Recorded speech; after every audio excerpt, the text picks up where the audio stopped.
नमस्कार, मैं हूं विनोद कुमार शुक्ला। आप देख रहे हैं ओपिनियन अड्डा। ओपिनियन अड्डा पर हम बहुत सारे समसामयिक विषयों को लेकर के चर्चा करते हैं और समझने की कोशिश करते हैं कि देश की राजनीति में चल क्या रहा है, किधर की तरफ राजनीति जा रही है। अड्डा एक संस्कृति है जिसको हम लोग जीने की कोशिश करते हैं और बहुत सारी चर्चाएं करते हैं। आज ये एक नया विषय पर हम चर्चा करेंगे, एनडीए के कुनबे को लेकर के। सामान्यतः ऐसा कहा जा रहा था कि एनडीए का जो कुनबा है वो सिकुड़ रहा है, एक के बाद एक उसके जो एलाइज हैं, पार्टनर्स हैं, वो उसका साथ छोड़ रहे हैं या उनसे अलग हो रहे हैं। सबके अपने अपने लोकल इंटरेस्ट हैं उनके कारण। लेकिन क्या ऐसा है या क्या ऐसा हो रहा है? और राजनीति में कई बार निर्णय सिर्फ उस दिन को प्रभावित करने के लिए नहीं होते हैं, उनके प्रभाव 6 महीने या साल भर बाद रिफ्लेक्ट होते हैं। इन्हीं सब पर बात करते हैं। और सबसे पहले उत्तर प्रदेश से शुरू करते हैं, जहां 80 लोकसभा की सीटें हैं और वहां पर लगातार डेवलपमेंट हुए हैं। समाजवादी पार्टी ने राष्ट्रीय लोकदल को 7 सीटें दे दी थी और उसके बाद जो आरएलडी के प्रमुख हैं अभी, जयंत चौधरी की भाजपा के एक नेता से मुलाकात हुई है और उसके बाद इस तरह के कयास हैं कि भाजपा उनको 3 या 4 सीटें दे सकती है। उन 3 या 4 सीटों पर वो चुनाव लड़ेंगे और भाजपा या एनडीए जो है वो अपनी इस योजना पर काम कर रहे हैं कि उत्तर प्रदेश में किस तरह से 80 में से 80 सीटें लेके आए। अब जो बातें चल रही हैं कि आरएलडी को कौन सी सीटें दी जाएंगी, उन सीटों में ऐसी सीटें हैं जो ज़्यादातर भाजपा या तो हारेगी या हारने वाले की संभावना रहती है। मुस्लिम डोमिनेटेड कॉन्स्टिट्यूएंसी हैं,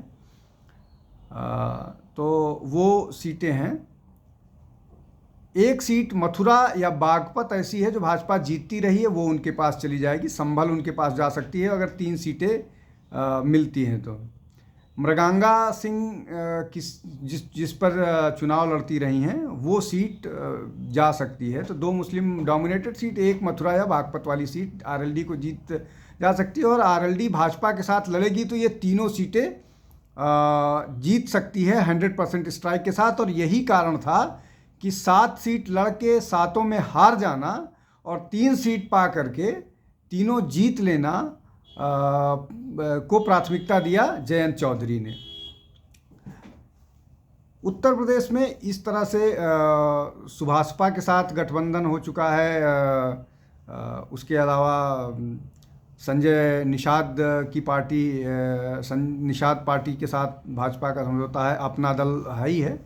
तो वहाँ पर भाजपा अपना एक जो राजनीतिक गणित है उसके साथ तैयार है।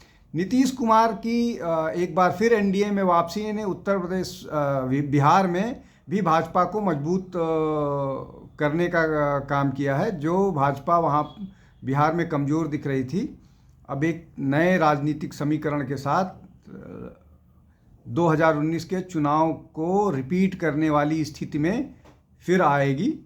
लेकिन यहाँ पर भी एक स्थिति में बदलाव ये है कि भाजपा यहाँ अपनी शर्तों पर चुनाव लड़ेगी और अपनी सीटों का इजाफा करेगी। जो जैसा पिछले चुनाव में वो 17 सीटें लड़ी थी, इस बार वो शायद 22-23 सीटों पर लड़ेगी और जनता दल यू को लगभग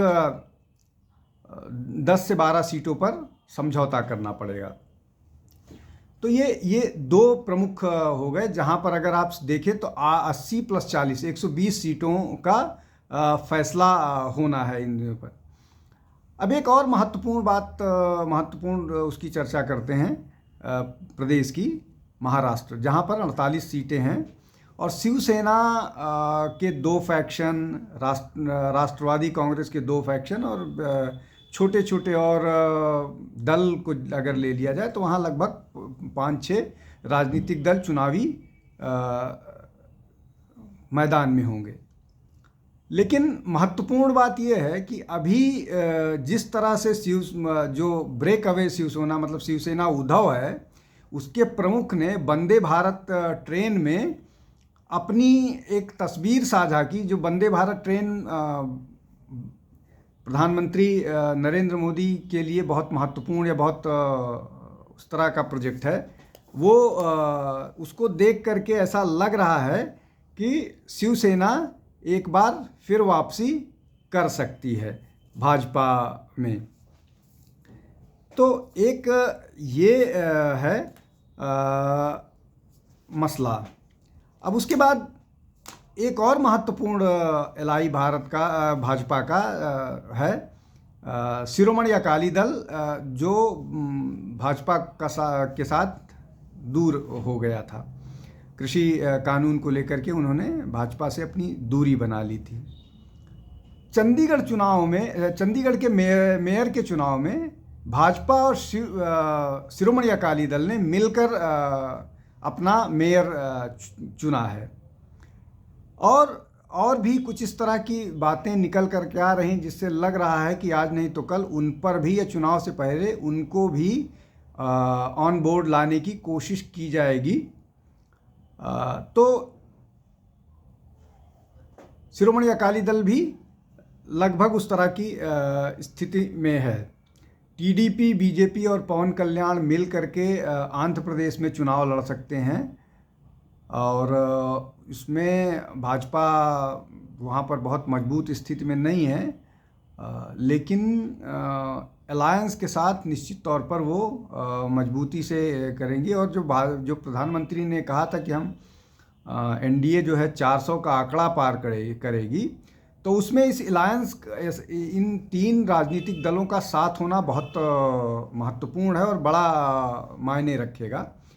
भाजपा वहाँ अगर 6 से 8 के बीच सीट्स भाजपा दावा करके और चुनाव लड़ती है, तो और तीनों मिल के साथ चुनाव लड़ते हैं, तो निश्चित तौर पर बेहतर प्रदर्शन की उम्मीद की जा सकती है। एक और महत्वपूर्ण प्रदेश है उड़ीसा, जहाँ पर पिछले चुनाव में भाजपा ने ठीक ठाक प्रदर्शन किया था, लेकिन भाजपा की लगातार कोशिश ये रहती है कि वहाँ पर न केवल लोकसभा में बेहतर करें, विधानसभा में बेहतर करें, और धीरे धीरे वहाँ पर विधानसभा में भाजपा की सरकार बनाई जाए। तो उस कोशिश में लगी रहती है भाजपा। दूसरी तरफ बीजू जनता दल के प्रमुख और वहाँ के जो मुख्यमंत्री हैं नवीन पटनायक, वो धीरे धीरे अब रिटायरमेंट मोड की तरफ जा रहे हैं, और उन्होंने एक पूर्व आईएएस अधिकारी को अनऑफिशियली अपना उत्तराधिकारी जैसा बनाया है, और वो सारे राजनीतिक निर्णय या सारे राजनीतिक फैसले पर उनकी निर्भरता उस आईएएस अधिकारी पर है। यहाँ तक कि वो राजनीतिक वीआरएस ले लिया है उन्होंने 2 महीने पहले, और अपनी राजनीतिक गतिविधियों में लगे हुए हैं, राजनीतिक गतिविधियों में। तो वहाँ पर कुछ इस तरह की, जिस तरह की बोनहोमी अभी प्रधानमंत्री जब उड़ीसा के दौरे पर थे, वहाँ पर नवीन पटनायक के साथ दिखी। हालांकि वो बहुत ट्रस्टेड एलाई हैं, वो एनडीए के किसी निर्णय के खिलाफ नहीं जाते हैं, वो एनडीए में ना हो करके भी एनडीए में हैं, लेकिन कुछ इस तरह के संकेत हैं कि शायद वो फॉर्मली एनडीए कुनबे में आ जाएं। तो अगर बीजेडी भी एनडीए कुनबे में आ जाती है तो दायरा बढ़ेगा। जनता दल सेक्युलर कर्नाटक में हमारे जो बीजेपी है उसके साथ पहले से आ चुकी है, और उनको 2 सीटें ऑफर की गई हैं कि आप 2 सीटों पर चुनाव लड़िए, और कहा यह जा रहा है कि एक उनको राज्यसभा की सीट दे दी जाएगी, जिसमें भाजपा मदद कर देगा, और वो जनता दल सेक्युलर के एमएलएज और भाजपा मिलके एक राज्यसभा दे दी जाएंगी। तो इस तरह का समझौता होने की वहाँ पर बातें हैं, खबर है। और तो और जम्मू कश्मीर में भी कुछ सुगबुगाहट है, लेकिन उस पर अभी जब तक कुछ पुष्ट खबरें नहीं आती हैं तो उस पर अभी नहीं चर्चा करते हैं। तमिलनाडु में ऑल इंडिया अन्ना द्रविड़ मुन्नेत्र कड़गम के साथ अलायंस टूटा है, और वहाँ पर भाजपा ये निर्णय किया है कि वहाँ पर अगर उनको एक्सपैंड करना है तो अकेले चुनाव में जाना होगा, और वो अकेले चुनाव में जाएंगे वहाँ पर। केरल में क्रिश्चियन ऑर्गेनाइजेशन एक पार्टी थी, उसके साथ भाजपा अपनी नज़दीकी बढ़ी है। इनके नेता की दिल्ली में भाजपा के नेताओं से मुलाकात हुई है। तो अगर इन सब उसको देखें तो ये जो कहा जाता था आज से 6 महीने पहले या साल भर की भाजपा का कुनबा सिकुड़ रहा है, वो बहुत तेज़ी से बढ़ता दिख रहा है। और जो भाजपा ने प्रधानमंत्री ने 370 और 400 प्लस की बात की है, लगता है कि भाजपा या एनडीए बहुत योजनाबद्ध तरीके से उस नंबर को क्लिंच करने की दिशा में आगे बढ़ गई है। आज के लिए इतना ही। देखते रहिए हम अड्डा, और अड्डा की संस्कृति का हिस्सा बनिए, जुड़िए, अपने विचार हमसे साझा कीजिए। अगले दिन फिर किसी विषय पर आपके साथ हाजिर होऊंगा। बहुत बहुत धन्यवाद। नमस्कार।